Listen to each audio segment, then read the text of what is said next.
Tema malam hari ini saatnya menggapai berkah. Pada KM izin sepenggal syair boleh? Boleh. Dua juga boleh. Jikalau ingin berkah, Allah harus disembah. Istiqomah dalam ibadah, jangan lupa sedekah. Miliki akhlakul karimah, jangan bikin masalah, maka hidupmu akan menjadi indah. Masya Allah. Yang hafal tunjuk tangan, hadiahnya umroh. Masya Allah. Rinciannya kultum, kuliah. Terserah antum. Barokah itu memang dicari oleh orang beriman, pasti, karena berkah orang beriman itu dunia akhirat. Momentum Ramadan adalah momentum yang luar biasa, disematkan kata barokah pada Ramadan. Ramadan syahrun mubarak. Oleh karena itu, ruang bagi kita di bulan Ramadan sangat besar untuk menggapai barokah yang dimaksud. Barokah yang dimaksud adalah ziyadatul khair fi kulli syai'. Semakin bertambah kebaikan dalam seluruh sendi-sendi kehidupan seorang muslim. Akidahnya kuat, ibadahnya meningkat, akhlaknya memikat, hidupnya manfaat dunia akhirat. Sementara sebagian orang mengatakan, bagaimana bisa berkah hidupnya tidak berubah, urusannya susah. Beda dengan sebagian orang, punya rumah megah, mobil mewah, hektaran ladang dan sawah, investasi terus bertambah. Pendek kata, semua serba indah dan wah. Kalau itu bisa kita genggam, ya alhamdulillah. Maka awali semua amal kita dengan bismillah, akhiri dengan ucapan alhamdulillah. Tausiahnya pun sudah. Setidaknya ada 17 kunci untuk meraih barokah. Karena 17 menit, kita bikin 7 kunci saja ya, insya Allah. Yang pertama, seorang yang ingin meraih berkah harus dia menghambakan diri kepada Allah dengan cara menyesali atas dosa yang pernah dia lakukan, bertaubat, istighfar, mohon ampun kepada Allah Subhanahu wa taala. Itulah kunci yang pertama. Renungkan pesan Al-Quran pada surat Nuh, surat yang ke-71 ayat 10, 11, 12. A'udzu billahi samiil alim minasyaitonir rajim. Faqultu astaghfiru rabbakum innahu kana ghaffara yursilis sama alaikum midrara wa yumditkum bi amwalin wa banin wa yaj'alakum jannatin wa yaj'alakum anhara. Berkata Nuh kepada umatnya, aku katakan kepada kalian, mohonlah ampun kepada Rabb yang Maha Pengampun. Niscaya akan diberikan kepadamu 5 perkara yang engkau butuhkan. 1, turun hujan yang lebat. 2, tambahan harta. 3, anak keturunan. 4, kebun-kebun yang luas. 5, sungai-sungai yang mengalir. Jadi taubat itu luar biasa. Sadar akan kekurangannya. Dia hanyalah makhluk, pasti punya salah. Allah luas dengan ampunannya. Maka istighfar sesungguhnya kunci segala kebaikan untuk seorang hamba. Allah memberikan reward pada orang yang sungguh-sungguh bertaubat. 1 di antara ayatnya, Allah berikan pesan yang begitu indah di surat Al-Furqan, surat yang ke-25 ayat di nomor 70.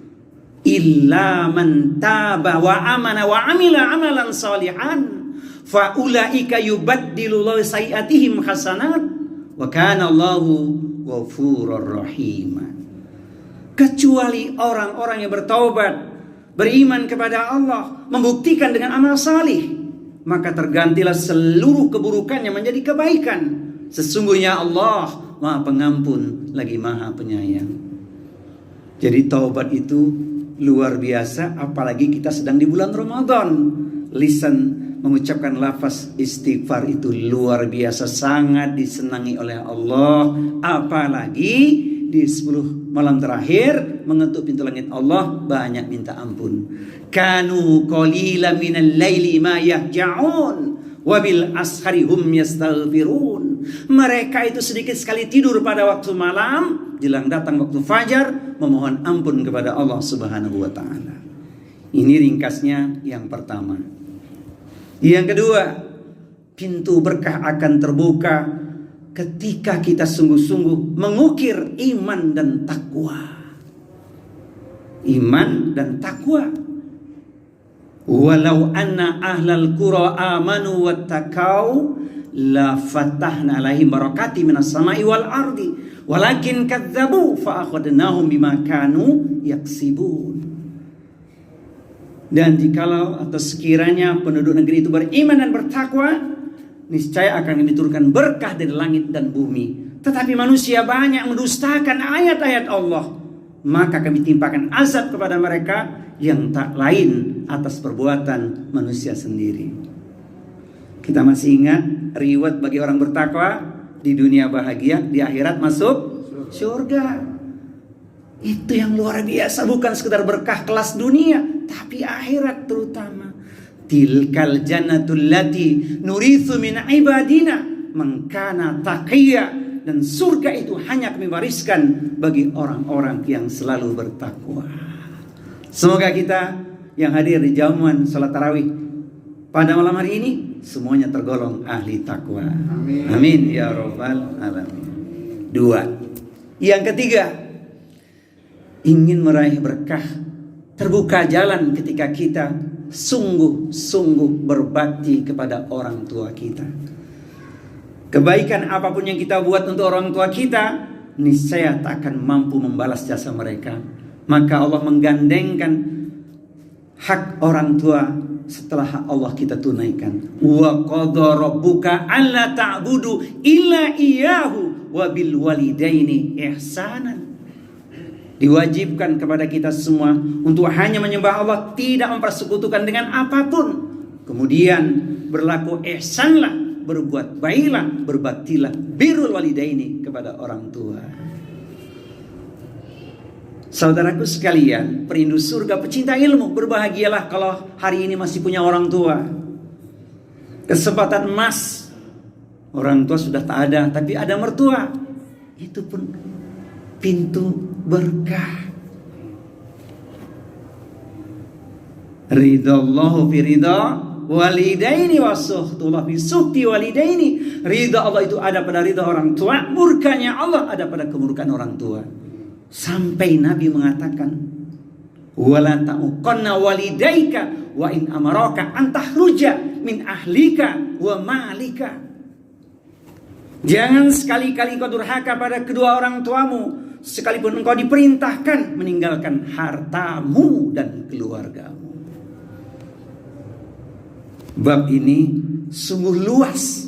Bagaimana berbakti pada orang tua di kajian yang sudah sering kita simak. Tunaikan sebaik-baiknya kasih sayang yang paling indah pada orang tua kita. Paling tidak, ini paling tidak, kalau orang tua sudah tidak ada itu, ingat kebaikannya, kita lanjutkan. Dan kita harus menjadi anak yang soleh agar doa kita terangkat menjadi jalan ampunan untuk orang tua kita yang telah tiada.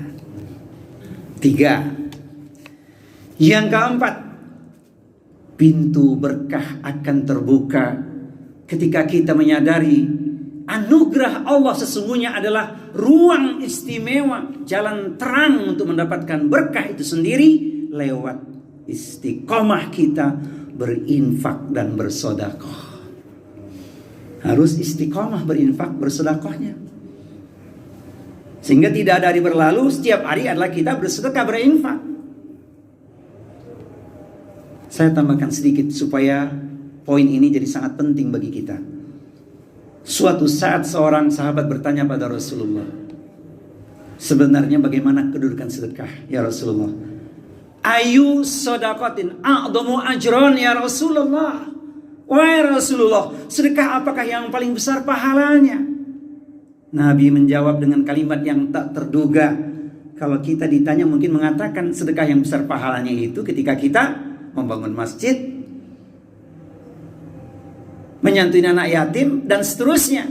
Tapi Rasul tidak menjawab demikian. Rasul menjawab, tasaddaqa wa anta sahihun syahihun tahsyal faqra wa ta'mulul ghina. Sedekah yang paling besar pahalanya saat engkau lakukan, kau tunaikan dalam 4 momentum. Pertama, ketika engkau dalam keadaan sehat. 2, ketika engkau dalam keadaan pelit atau sedang kikir menahan hartamu. Yang ketiga, saat engkau takut miskin. Dan yang keempat, saat engkau berharap dengan banyak kekayaan.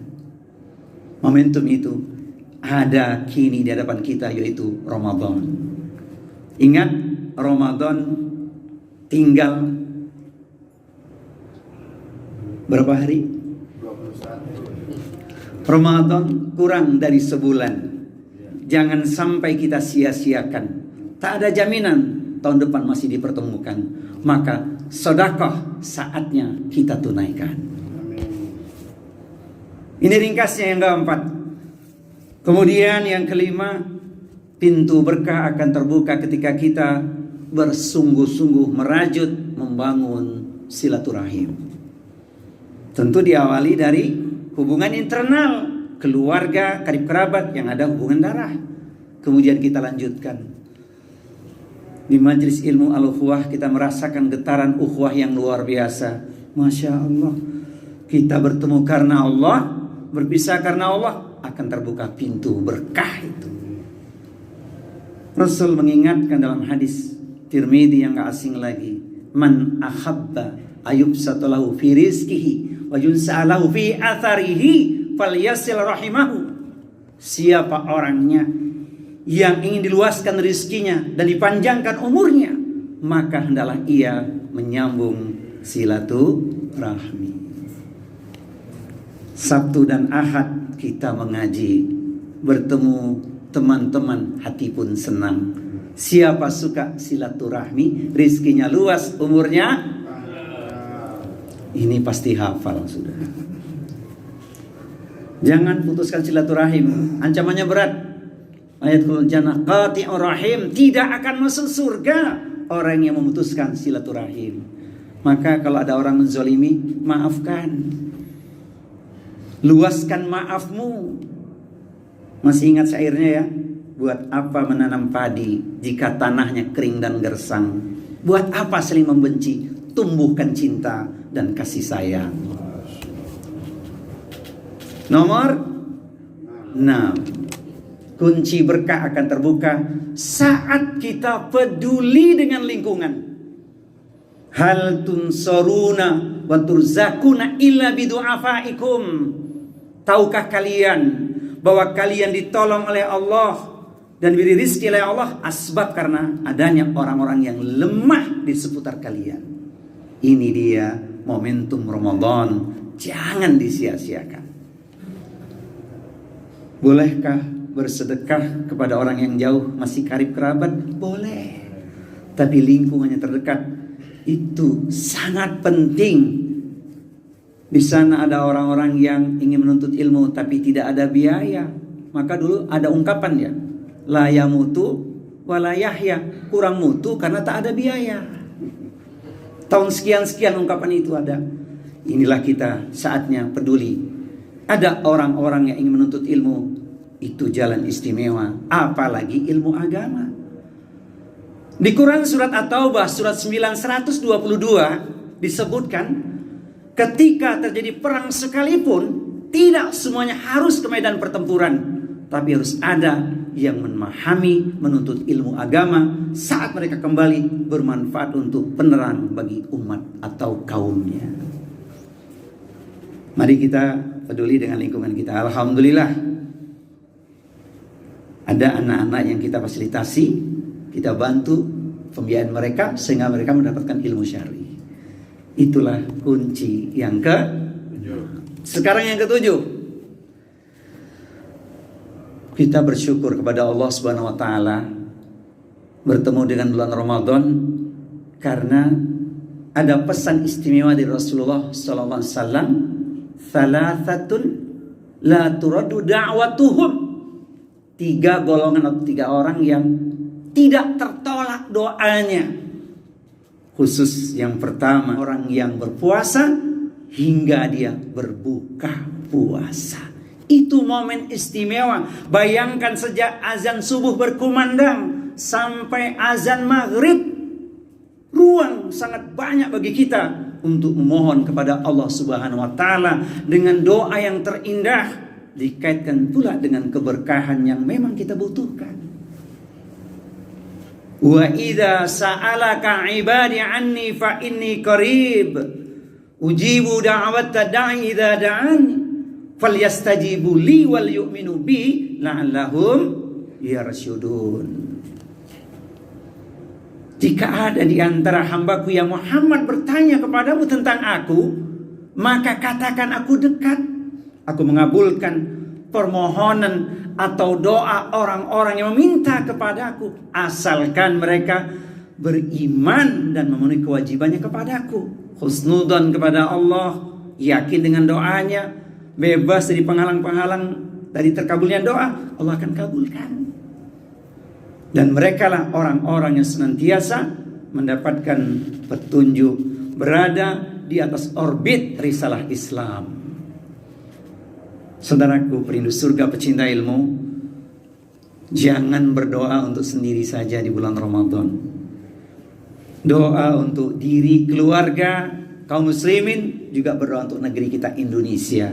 Semoga Allah berikan keberkahan, perlindungan. Amin ya rabbal alamin.